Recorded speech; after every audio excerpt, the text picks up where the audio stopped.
Okay, lads, end of the game.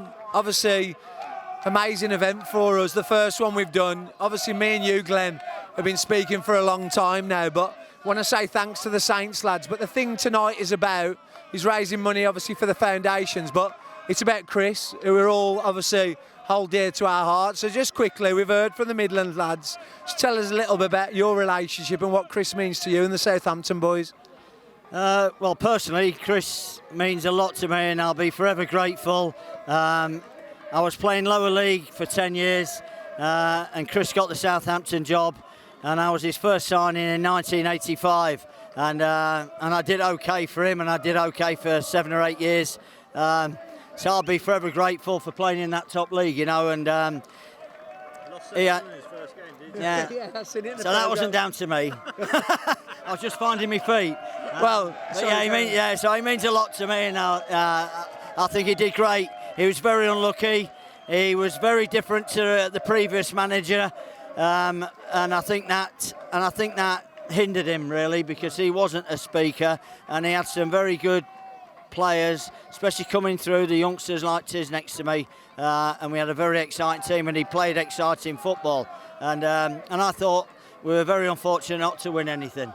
I mean, I've seen some of the names when we were pulling the archives out and the photos, and people I forgot started at Southampton. And for you, Tiz, obviously, we had a night a few years ago. It was a Midland Legends evening where someone had something signed by Latiz, and someone reminded Chris that he gave Latiz and me our debuts, and Chris, with his wit, turned to me in front of a crowd of 300 and genuinely said to me, "We all make mistakes, son." He absolutely killed me. But to be fair to him, he's probably right. But in terms of yourself, obviously, a big name, but someone's always got to take a chance on a young kid. You obviously must have huge respect for Chris. You've travelled down to play, so obviously he gave you your debut, but what influence has Chris had for you, Matt? He did. I mean, he was first 6 years of my career with Chris was my manager. You know, and obviously my big break came when he was brave enough as a 17-year-old lad to stick me in the team.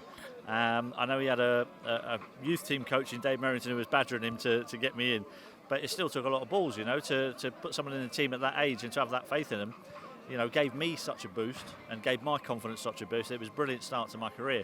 You know, for the next couple of years, I was in and out the team, and then when I finally got in the team permanently, as Glenn said, we had a really good, exciting team. You know, that was when Rodney Wallace and Alan Shearer had come through the youth team ranks as well. We were playing some cracking football. You know, we had some high-scoring games, and Glenn was right. It was just Chris's personality was so different from our previous manager. He didn't quite engage the fans as Laurie had done in his time, and I think that just went against him a little bit, because even when he got sacked, we weren't horrendous that season. You know, and if you actually take it now, where we finished that season, if you took it now, Southampton would probably take that all day long. Yeah. And did he scare you as much as me at 17? I've got to be honest with you. He was still quite young when he took over at Saints, and he used to join in training, and he deliberately used to mark me in 5-a-sides and kick the shit out of me. and looking back, I know what he was trying to do. You know, he was just trying to toughen me up and get me ready for the whiz and old pros I was going to be playing against.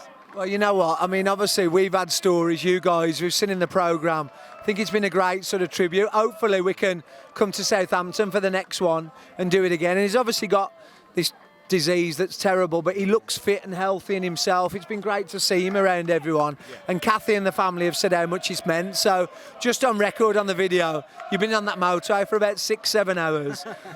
You've said a couple of hours were too young, so you're brilliant for coming all the way down, lads. Let's have a beer in the bar, and we really appreciate it. Okay, thank you.